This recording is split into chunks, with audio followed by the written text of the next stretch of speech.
O Senhor esteja convosco. Proclamação do Evangelho de Jesus Cristo segundo Lucas. Naquele tempo, os publicanos e pecadores aproximavam-se de Jesus para o escutar. Os fariseus, porém, e os mestres da lei criticavam Jesus. Este homem acolhe os pecadores e faz refeição com eles. Então Jesus contou-lhes esta parábola: se um de vós tem 100 ovelhas e perde uma, não deixa as 99 no deserto e vai atrás daquela que se perdeu até encontrá-la? Quando a encontra, coloca-a nos ombros com alegria e, chegando a casa, reúne os amigos e vizinhos e diz: alegrai-vos comigo, encontrei a minha ovelha que estava perdida. Eu vos digo, assim haverá no céu mais alegria por um só pecador que se converte do que por 99 justos que não precisam de conversão. E se uma mulher tem 10 moedas de prata e perde uma, não acende uma lâmpada, varre a casa e a procura cuidadosamente até encontrá-la? Quando a encontra, reúne as amigas e vizinhas e diz: alegrai-vos comigo, encontrei a moeda que tinha perdido. Por isso eu vos digo, haverá alegria entre os anjos de Deus por um só pecador que se converte. Palavra da salvação.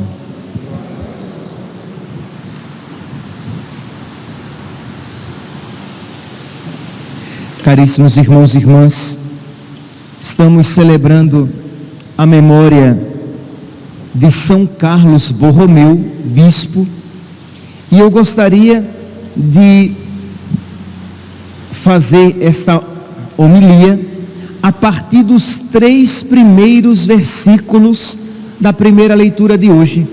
Romanos, capítulo 14, versículos 7º, 8º e 9º.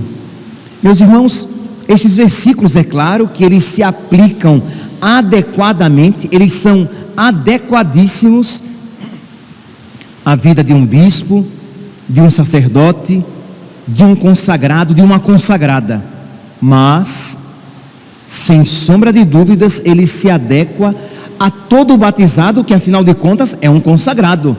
Todo batizado é um consagrado a Deus. E esses 3 versículos são tão iluminadores, de modo que seria importante que depois em casa nós refletíssemos, nós aprofundássemos nesses 3 versículos. Irmãos, ninguém dentre vós vive para si mesmo. Vejam aqui essa afirmação de São Paulo. Isto é, o que significa dizer que ninguém de nós vive para si mesmo? Isto é, que ninguém deve viver procurando a sua própria realização, procurando a sua própria vontade, procurando os seus próprios gostos. Meus irmãos, se nosso Senhor é Deus e Ele é Deus, esta frase tem todo o significado, porque viver para aquilo que alegra a Deus, para aquilo que glorifica a Deus, para aquilo que vai ao encontro da vontade de Deus, é o melhor para nós, porque este Deus, Ele nos ama, Ele é amor, e a sua vontade é a nossa felicidade eterna, a nossa felicidade perfeita, a nossa felicidade para sempre. Por isso não devemos ter medo de dizer: eu não vivo para mim mesmo, ou Senhor, ajuda-me, eu não quero viver para mim mesmo, eu não quero viver para mim mesma.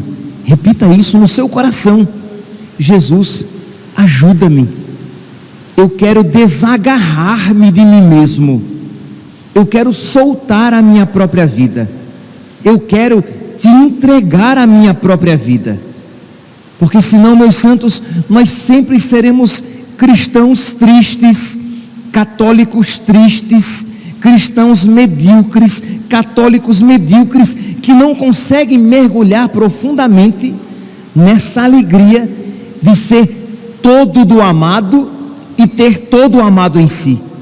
Eu sou do meu amado e meu amado é meu. Pois bem, então São Paulo continua: ninguém dentre vós vive para si mesmo, ou morre para si mesmo. Até mesmo as situações difíceis e tristes que nós experimentamos, nós as experimentamos em Deus, por Deus, com Deus. Até mesmo as realidades mais tristes. Aqui nós podemos imaginar São Paulo dizendo isso e pensando em si mesmo. Ele também passando por todas as tribulações em Deus, por causa de Deus e com Deus. Então ninguém vive para si mesmo ou morre para si mesmo. Se estamos vivos, é para o Senhor que vivemos, e se morremos, é para o Senhor que morremos. Portanto, vivos ou mortos, pertencemos ao Senhor, somos do Senhor. E continua, e com isso conclui: Cristo morreu e ressuscitou exatamente para isso, para ser o Senhor dos mortos e dos vivos. Ele é o meu Senhor, Ele é o meu dono, e se Ele é o meu Senhor, desculpe-me aqui a redundância, eu não sou o meu Senhor. Se Ele é o meu Deus, eu não sou o Deus da minha vida. Então, eu devo me deixar guiar pela sua vontade e pelo seu senhorio. Pois bem, então é a partir desses 3 versículos que eu gostaria de lançá-los sobre a vida, nesse pequeno resumo que irei apresentar da vida de São Carlos Borromeu, para que nós vejamos o quanto estes 3 versículos estavam presentes. E é claro, meus santos, não é de admirar, porque esses 3 versículos estavam presentes na vida de Nossa Senhora, de São José, de Santa Teresinha, de São Padre Pio, do Curadás, de todos os santos e santas. Se você quer ser um verdadeiro católico, se você quer ser santo, esses 3 versículos precisam iluminar, ser o facho de luz que guia a sua vida e as suas decisões. Pois bem, São Carlos Borromeu nasceu no dia 2 de outubro de 1538, século XVI. Nasceu ali, imagine, nós estamos naquele período da grande crise, da grande cisão do Ocidente, da reforma protestante, da crise protestante, que assolava a Europa. Pois bem, ele nasce de uma família riquíssima, mas muito rica, né? Milionários. Se a sua família não era detentora da maior riqueza da Europa, sem sombra de dúvidas, a família dele era detentora, os seus pais eram detentores de uma das maiores riquezas da Europa, se não fosse a maior. Seu pai, Gilberto Borromeu, e sua mãe, Margarida Médicis, daquela família famosíssima dos Médicis, de cuja família o Papa de então, Pio IV, né, era dessa família. Então, ela era irmã do Papa Pio IV, Papa, né, tio de São Carlos Borromeu, e que terá uma influência muito grande na sua vida. Pois bem, aquele menino, o segundo filho, ele era piedoso. Os seus pais eram piedosos, e admiremo-nos por 2 motivos. Primeiro, porque os nobres da época estavam entregues numa vida devassa. A nobreza neste período na Europa tinha uma vida muito mundana. Os padres neste período tinham uma vida muito mundana, e até mesmo muitos bispos tinham uma vida muito mundana. Então, que os pais de São Carlos Borromeu fossem piedosos neste período já era admirável, e que eles, tão ricos, fossem piedosos, porque, embora a piedade seja possível a todos, nós sabemos muito bem o quanto a riqueza, ela tenta roubar o nosso coração. Então eram homens milionários. Pois bem, São Carlos Borromeu, segundo filho, piedoso, desde pequeno, queria entregar a sua vida a Cristo, queria se consagrar a Cristo, queria ser monge, e foi crescendo. O seu tio, lembremos-nos, Papa, sempre com um olhar sobre ele, porque já que ele queria ser religioso, então, muito bem. Só que o seu irmão morre, e toda aquela fortuna deveria ser administrada por ele, já que o irmão morreu, os pais não estavam mais vivos, e São Carlos Borromeu disse: eu não quero este fardo sobre mim. Pegou toda a fortuna e com ela construiu hospitais, asilos, orfanatos, seminários, casas religiosas, porque ele queria se consagrar totalmente a Deus. Imagine aqui, meus santos, que é uma atitude admirável de uma pessoa que tem os olhos no infinito, que sabe que aquilo é palha em relação à riqueza que é Cristo, e se Cristo o chamava a uma vida de total consagração, para mim viver ou morrer é Cristo. Quer vivamos, quer morramos, pertencemos ao Senhor. Se a vontade do meu Senhor e Deus é essa, eu não tenho dúvidas. Então ele de tudo isso se desfez para fazer a vontade de Cristo. E não tenham dúvidas que não houve, que não faltou quem a ele viesse e dissesse: mas não precisa de tudo isso para servir a Deus. Você pode servir a Deus sendo rico. Afinal de contas, os seus pais eram ricos e serviam a Deus. Vocês percebem que essa tentação, mas a Deus serve quem o serve como ele quer ser servido. E Cristo queria ser servido pela vida de São Carlos Borromeu numa total e completa consagração. E ele, sabendo disso, não pensou duas vezes. Pois bem, se desfez de todos esses bens. Só que, então, ele tinha no coração o desejo de ser monge, era esse o seu discernimento. Mas Dom Frei Bartolomeu dos Mártires, arcebispo de Praga, disse a ele: essa era um homem de Deus, essa não é a sua vocação. Deus, segundo aquele entendimento, Deus não daria a alguém tanta capacidade num período de tanta crise na igreja para se trancar em um mosteiro. A sua vocação é ser padre, a sua vocação é ganhar almas para Cristo. E aquele conselho caiu no seu coração, isto é, ele percebeu que aquele conselho vinha de Deus. Se nós, meus santos, tivermos intimidade com Deus, e isso aqui só vale para quem tem vida de oração, você perceberá às vezes que um conselho, por mais que pareça interessante, quando ele não vem de Deus, e às vezes um conselho que de imediato parece ser contrário à sua vontade boa, que parecia boa, embora aquele conselho pareça ser contrário, aquele conselho vem de Deus. Então aquele jovem que tinha no coração o desejo de se consagrar a Deus no mosteiro, percebeu naquela palavra de Dom Frei Bartolomeu dos Mártires, percebeu naquela palavra uma palavra de Deus. Deus queria a consagração dele, mas a consagração dele no sacerdócio. E é claro, meus santos, tudo concorre para o bem dos que amam a Deus, até as politicagens da vida. É claro que ele não seria um padrezinho, né? O tio dele era papa, né? Então, com todo o nepotismo que vocês possam imaginar, o tio dele fez com que ele virasse arcebispo, cardeal de Milão com menos de 30 anos?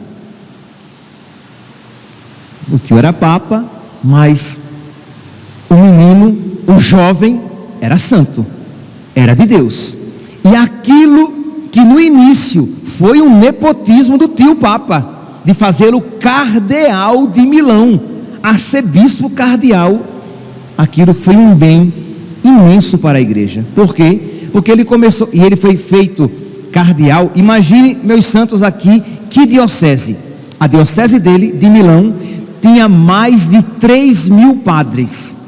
Só para que vocês tenham uma ideia, vocês sabem quantos padres nós temos na arquidiocese de Cuiabá? Nós não temos nem 150. Ele tinha mais de 3.000 padres. Ele tinha mais de 200 casas religiosas, algumas construídas até com o dinheiro da sua grande fortuna. A sua diocese tinha mais de 200 casas religiosas. Vocês sabem quantas casas religiosas nós temos na arquidiocese? Nem 5. Ele tinha mais de 700 paróquias. Vocês sabem quantas paróquias nós temos aqui na arquidiocese de Cuiabá? Nem 30. Então vocês podem imaginar o tamanho do problema, né? Porque com um monte de padre assim, com um monte de casa religiosa, com um monte de padre que não queria viver a santidade, tá? Que como é que os padres eram formados então? Eles viviam com seus párocos. Se o pároco daquele rapaz, daquele jovem, fosse sábio e santo, provavelmente aquele rapaz, formado pelo seu pároco, seria sábio e santo. Mas se aquele padre fosse apenas sábio, mas não santo, ele seria alguém até com alguma formação intelectual, mas sem nenhuma santidade. E se aquele padre fosse ignorante e mundano, aquele seu formando seria ignorante e mundano. E era essa, imagine, neste tempo, no tempo de São Carlos Borromeu, existiam padres que não sabiam as fórmulas dos sacramentos, padres que viviam adiodados, né? Para quem acompanha pelas redes sociais, né? Adiodado é uma expressão bem cuiabana, que viviam em concubinato, ajuntado com mulheres, sabidamente pelos outros. Então uma vida, um desregramento moral imenso. É tanto que quando São Carlos Borromeu começou a reforma da vida sacerdotal, tentaram até matá-lo, porque os padres não queriam mudar de vida. Então ele começou a reforma no breviário, para que os padres rezassem aquilo que nós hoje chamamos de liturgia das horas, a reforma da Santa Missa, que será promulgada pelo Papa posterior, São Pio V, a redação do catecismo, para que os párocos pregassem e tivessem um mínimo de conteúdo para pregar. Por quê? Porque muitos não sabiam a fé, não conheciam a fé, embora fossem padres ordenados. Então era um caos completo. E ele então foi reformando o clero, criou então os seminários, que o Concílio de Trento tinha determinado. Então, uma casa formativa, onde todos aqueles que queriam ser padres morassem, e aí os melhores padres dariam formação naquela casa, porque no início era cada um com seu padre. Então vamos pegar os melhores padres, vamos colocar no seminário, para que eles deem aula, e para que eles acompanhem aqueles jovens todos lá reunidos. Então tudo isso ele foi aplicando, e se tornou um modelo para toda a igreja. Então São Carlos Borromeu, então, fazendo tudo isso, no auge do seu trabalho, ele morreu cedo, ele morreu com 46 anos, muito jovem. Ele estava fora da sua diocese, quando soube que a peste negra tinha chegado à sua diocese, a Milão. E quando a peste negra chegou à diocese de Milão, todo mundo fugiu. Os dirigentes os administradores civis fugiram da cidade, né? Para que vocês saibam quais eram os sintomas, as manifestações da peste negra. Eram inchaços nos gânglios linfáticos, pescoço, axila, virilha, febres altíssimas, dores musculares, dores de cabeça, enjoos, náuseas, vômitos, diarreia com sangue e pus. Então, algo terrível. Os dirigentes das cidades fugiram, os padres, muitos deram no pé. Por quê? Porque ninguém queria morrer de peste negra. E o que foi que o santo bispo fez? Ele que estava fora da sua diocese, voltou para a sua diocese para cuidar do seu corpo, do seu povo, não apenas da alma, mas até do corpo, porque ele se tornou o administrador de Milão, porque não havia quem quisesse administrar, todo mundo fugiu. Então ele cuidava inclusive da administração. Imagine, meus santos, que tristeza. Os padres que queriam salvar a sua vida fecharam as igrejas. Os padres que queriam que queriam ter uma vida mais longa, que queriam tardar a morte, escolhiam uma má morte. Ele repetia isso constantemente: não prefiram uma morte tardia a uma morte santa. Isto é, de que adianta você retardar a sua morte, isto é, fugir da peste, porque eu quero que a minha morte seja retardada ao máximo, para que eu morra bem para lá, se eu bem para lá vou morrer mal, porque fui infiel ao ministério que eu recebi, e eu me esqueci de que eu não me pertenço mais, mas eu sou de Cristo. Quer vivamos, quer morramos, pertencemos ao Senhor. Então São Carlos Borromeu tem essa compreensão, que se ele e os seus sacerdotes isso fizessem, eles iriam desagradar profundamente a Deus. Eles dariam uma tristeza muito grande, porque dariam um exemplo terrível de quem quer salvar o seu corpo em detrimento da sua alma, e de quem não está disposto a seguir o exemplo do seu mestre, que para nos salvar escolheu o sofrimento para si. Então ele volta para a sua cidade e chama os seus sacerdotes. Muitos voltaram, e eles então, cuidando do povo, dando assistência material possível e assistência espiritual, os sacramentos, porque eles sabiam, meus santos, que esta vida é breve, de que esta vida é passageira, e se nós, para alcançarmos a salvação eterna, precisarmos colocar em risco a nossa vida aqui, precisamos estar dispostos a fazer. E isso ele fez, e diz então, ele não morreu de peste negra, tá?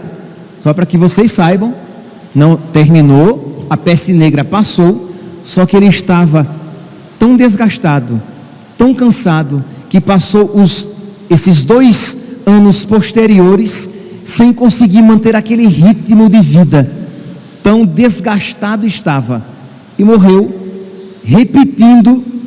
Imagine aqui, e quem aqui, meus santos, gostaria de ter esta graça, de nos últimos momentos da sua vida, esta frase repetir: estou feliz por ter servido a Cristo e ter dado a Ele toda a minha vida. Estou feliz por ter servido a Cristo e ter dado a Ele toda a minha vida. Vamos ouvir de novo aqui as palavras de São Paulo. As palavras mudam, mas o sentido é o mesmo. São Paulo, esta mesma frase, poderia dizer: estou feliz por ter servido a Cristo e ter dado a Ele toda a minha vida. E São Carlos Borromeu poderia repetir a frase de São Paulo: ninguém dentre vós vive para si mesmo ou morre para si mesmo. Se estamos vivos, é para o Senhor, que vivemos para servir o Senhor. Se morremos, é para o Senhor que morremos. Portanto, vivos ou mortos, pertencemos ao Senhor. Meus irmãos, nós precisamos redescobrir esta palavra. Nós precisamos redescobrir esta verdade. Quer vivamos, quer morramos, pertencemos ao Senhor. Nós precisamos redescobrir esta alegria. Estou feliz. Está feliz por quê? Porque a morte dele estava uma morte tranquila? Não, ele estava desgastado. Ele estava pele e osso. Ele estava feio. Fisicamente, ele estava, aquele jovem milionário, estava feio, pobre e doente em cima de uma cama.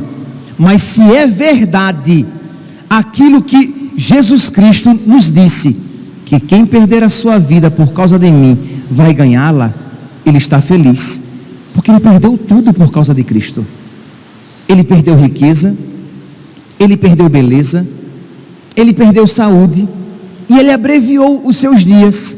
Ele que poderia ter tido uma vida longa, que poderia ter sido um longevo, ter vivido 80 anos, ele viveu apenas 46, mas nos 46, ele alcançou aquilo que verdadeiramente importa. Nos 46 anos, ele conseguiu aquilo que aqueles que vivem 90, às vezes não alcançam. E é por isso então que ele repetia: não queiram ter uma vida longa, mas uma morte má. Queiram ter uma morte santa, mesmo que para isso vocês tenham uma vida breve. Por isso então que ele chamava os seus padres: vamos enfrentar, por amor a Cristo, a peste negra. Vamos abrir as igrejas, vamos ao encontro das pessoas doentes e levar os sacramentos e cuidar delas, porque quando isso fazemos, nós alegramos a Cristo. Quando isso fazemos, nós estamos de alguma maneira alcançando a nossa salvação e a salvação deles. Estou feliz por ter servido a Cristo e ter dado a Ele toda a minha vida. Que São Carlos Borromeu, meus santos, interceda por nós, para que não apenas os sacerdotes digamos isso, mas todo o povo de Deus, cada um segundo o seu estado de vida: estou feliz por ter servido a Cristo e ter dado a Ele toda a minha vida. Louvado seja nosso Senhor Jesus Cristo, para sempre seja louvado.